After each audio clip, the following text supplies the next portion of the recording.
Hello, welcome to my final presentation of learning. My name is Amber English, and this is for Art Education 325.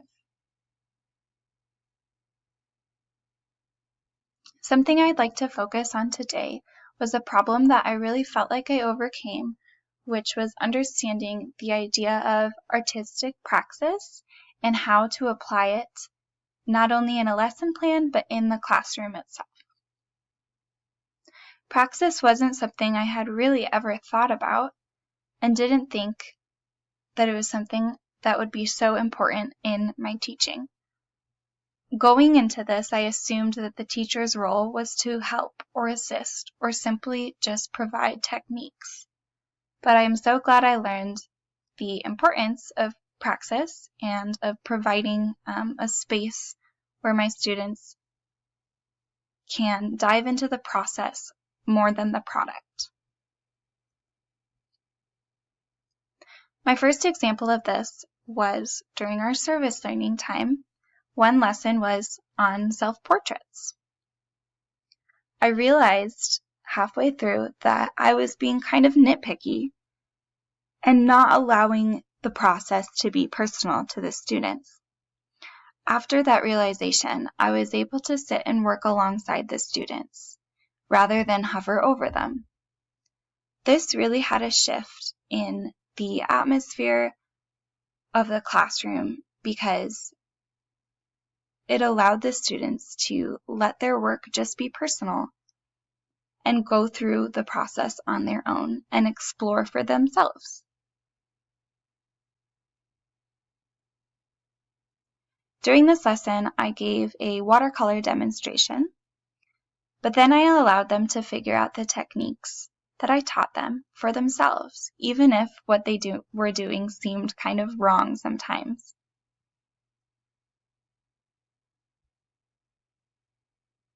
This allowed them to come up with their own techniques as well, which was something I had to be okay with. Overall, I think this was successful because some really beautiful work came out of it.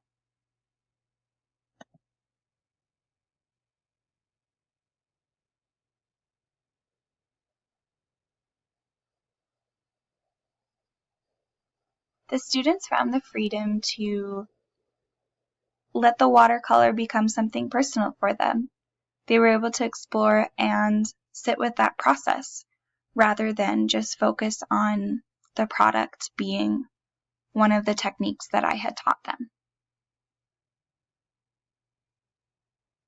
Learning how to allow space for praxis developed my teaching skills. Not only did it push me, but it changed my perspective on everything. At first, I would just give away ideas in a way to help, but over time, I developed in my skills to observe what the student actually needed or perhaps didn't need.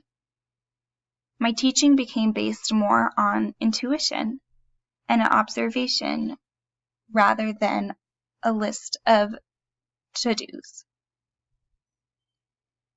One example of this was a student who wanted to do an artwork on something that was really personal to him. His passion was his job and his workplace. However, he had no idea how to begin this or how to draw his workplace.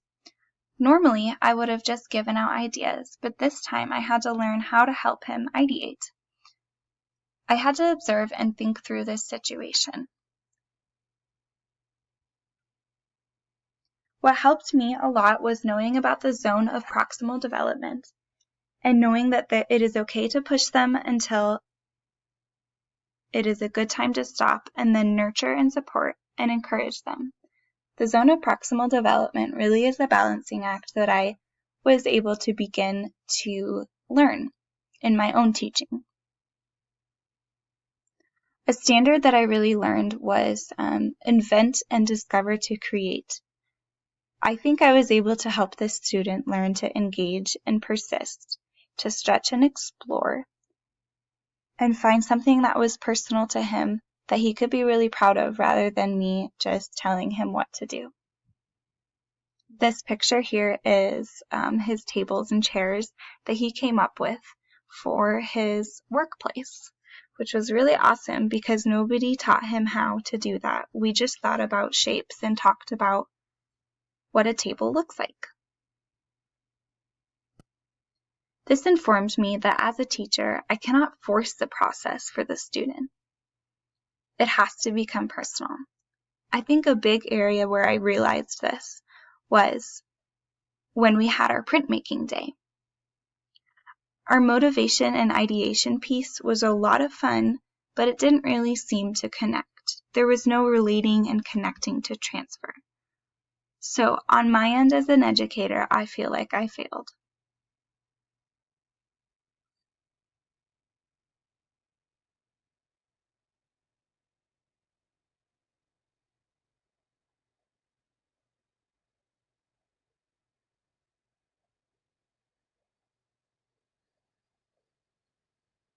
After exploring different textures and prints, the students did not really realize that what they were doing was, in a sense, printmaking.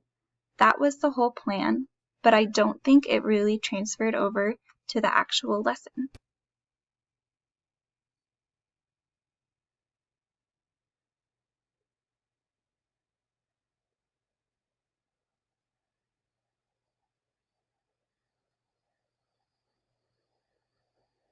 I realized overall that these aha moments come best when they are from a personal process and often unreflective.